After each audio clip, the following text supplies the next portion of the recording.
Today, in this video, what we're going to do, since the days are getting warmer, hopefully I could put out more videos. Today should be the first day of the warm days to come. So what I'm gonna do in this video is I'm gonna open up the hood, clean out the engine bay, inspect it, see what the hood needs or what the engine bay needs as far as lines, like brake lines. I know I'm gonna need new clutch lines. That could be done after the motor gets put in. But as far as brake lines, mounts, and everything I need to get the motor in is what we're gonna do today. Hopefully everything works out and we can get the motor in this video. So let's get started.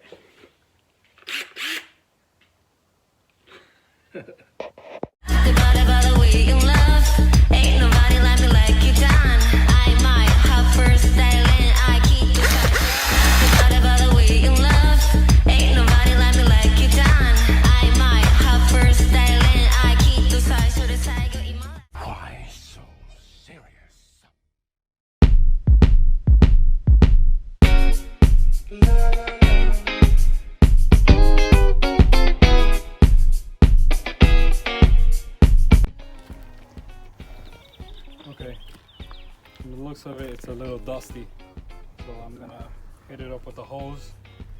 And if you look, all the lines, they look like they're in good condition, like all the brake lines.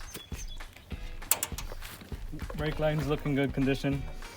A couple years ago, I repainted this whole engine bay, so it looks like the paint protected these lines over the years and prevented them from getting rusty. But you can see it still has the original fuel filter, the lines solid. This goes to the fuel rail. This looks like it's the evap system. This hose and right here goes for the coolant, which goes into the inside of the car and then back out for the heating. This line right here is for the AC. I'm debating whether I should leave this on just in case the buyer is going to want to add AC, because I do have the AC condenser or the AC pump over there set aside, so I'm just gonna leave that in the trunk. I'm not gonna connect that. I'm gonna leave it the way it's already at. So I think I'll leave these lines in here, because all he would have to do is add the AC components to add the AC, which it's not hard to do. You can probably find that stuff at the junkyard. Most of the stuff looks like it's here. You got one of the brake lines here,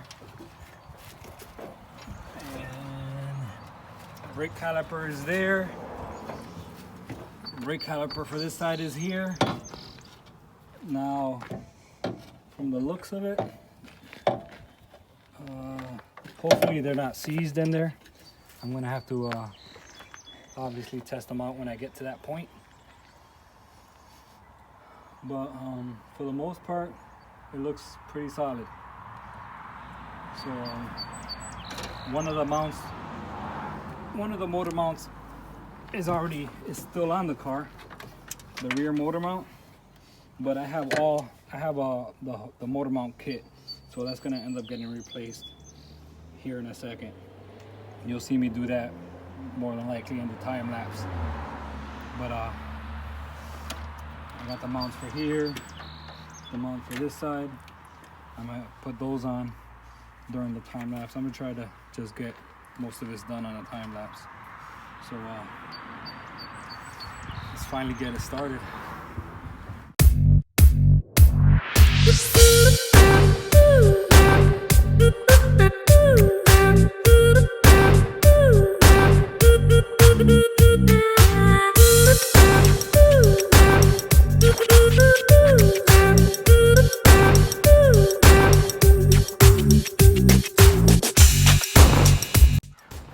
All right, there we have it. I washed it Blew it with my air compressor.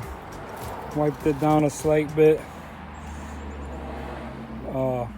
It's not perfect.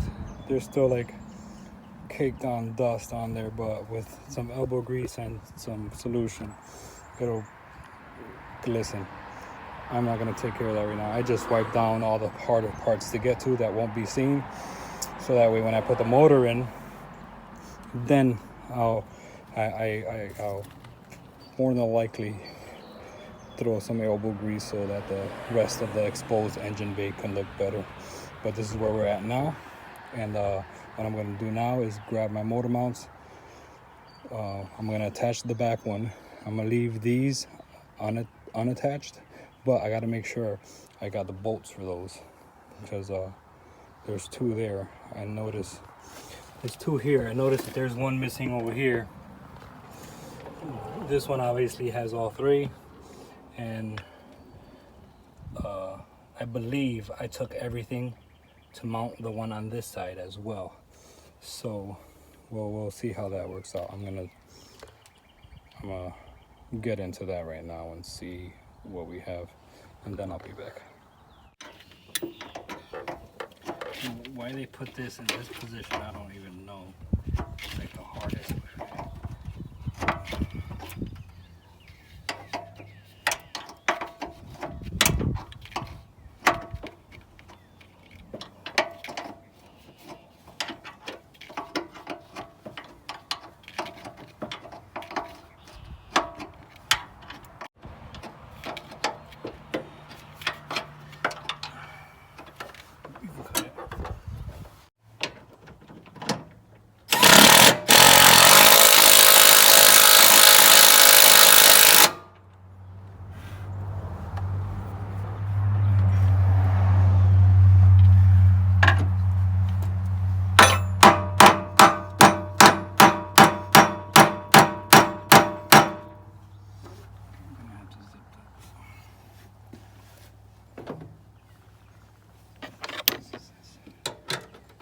What do you know?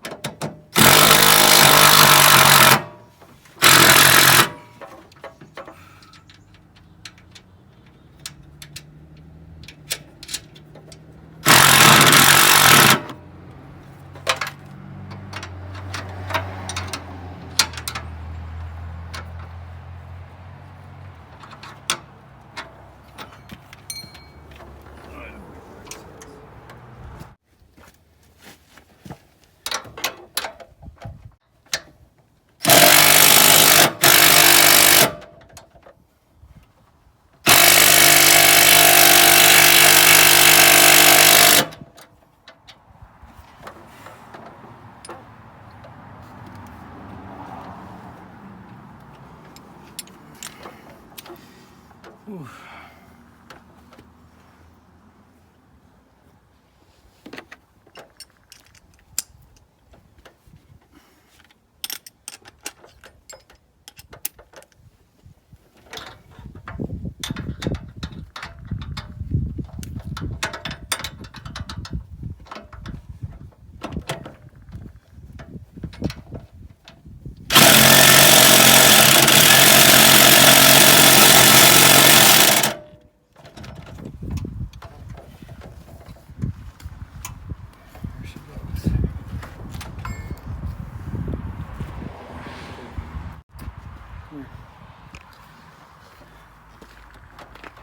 That's on there solid. So I had to put a smaller size bolt here because this hole wasn't lining up with the factory hole with the thicker bolt. So I put a thinner bolt that'll make it through the small amount that it wasn't making, so that it can be held on. And it's on there solid. So what I'll do is whenever I'm done, I'll just go over this with some paint so it doesn't rust, but it's on there. All right, so all the mounts are on. Rear mount, transmission mount, and the other motor mount This, I'm just leaving it here for now. I'm going to attach this to the motor when I go to put it in, so that way it slides on from the top, and then I just bolt it. But the rear mount and the transmission mount is going to stay in place, because that's not going to get in the way of putting in the motor. If it does, well, I'll work around it. But I still have some more cleaning up to do here. Right here, I'm not going to be running power steering, so I'm going to go ahead and loop the lines. This line and this line right here both go to the power steering, so I'm going to end up looping this line into this line with fluid inside of the system, so that way you don't lose the power steering completely. You still have some movement inside the steering wheel without having to have a hard time turning. Everything else seems to be in order, and I'm gonna need to definitely get quite a few parts, like axles. I'm pretty sure I'm gonna end up having to get some brake calipers, more than likely the rear as well. The rear is drum, so I'm gonna have to get a drum brake kit. That's nothing, that's not a biggie. Everything else seems to be in place. We got the hole over here already ready to accept a manual transmission. This car came from the factory automatic, and I had converted it to a manual transmission a long time ago, which I still got to do the plate on the inside for the shifter. We'll do that in a later video, but everything's ready to go. This is a tube that goes into the intake for the brake booster. Everything's in order. So next should be mounting the motor, which seems like I'm gonna have to wait for another day because I don't have the wood to place here so I can put the motor in. Okay, so that's all we were able to do today. Next video is gonna be me installing the engine. I'll see you guys next time.